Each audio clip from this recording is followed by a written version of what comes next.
हळूहळू लय नाही करायचं. नाही काही नाही घरी ठाणच काढायची.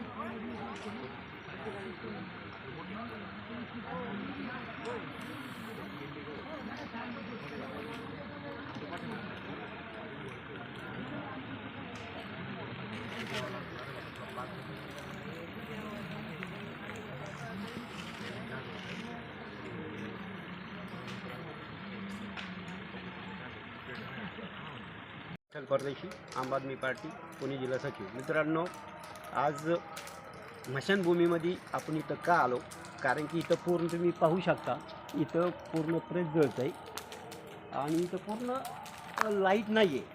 म्हणजे हा कारभार, हा ग्रामपंचायतचा ढसाळ कारभार असल्यामुळे इथं कुठल्या प्रकारचं आपण ग्रामपंचायतीला दोनदा बातमी पण लावली होती आपण. तेव्हासुद्धा त्यांना सांगितलं होतं, आश्वासन त्यांनी नुसतं दिलं होतं आपल्याला. तर लाईट आपण लावतो म्हणले, पण ॲक्च्युली इथं लाईटसुद्धा नाही आहे. आणि अशा परिस्थितीमध्ये लोकांनी अंत्यसंस्कार कसे करायचे याचं पण आपल्याला गांभीर्य घ्यायला पाहिजे. आपण फक्त सरपंच उपसरपंच नुसतं बोलतो, कुठल्याही प्रकारची ग्रामपंचायत याला ढसाळ कारभार असल्यामुळं आपण हे करतो आहे. आता तुम्ही पाहू शकता, पूर्ण स्मशानभूमीमध्ये एक प्रेत जळतं आहे आणि पूर्ण अंधार आहे. तुम्ही पाहू शकता, पूर्ण तुम्ही या माझ्या पूर्ण पाहू शकता, इथला लाईट अजिबात नाही आहे.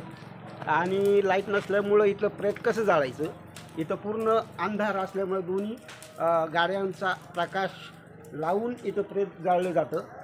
ह्याचा मी चास ग्रामपंचायतचा पहिली गोष्ट म्हणजे निषेध करतो आणि ह्या गोष्टीचा ग्रामपंचायत पुन्हा एकदा निषेध करतो. आणि जय हिंद, जय महाराष्ट्र.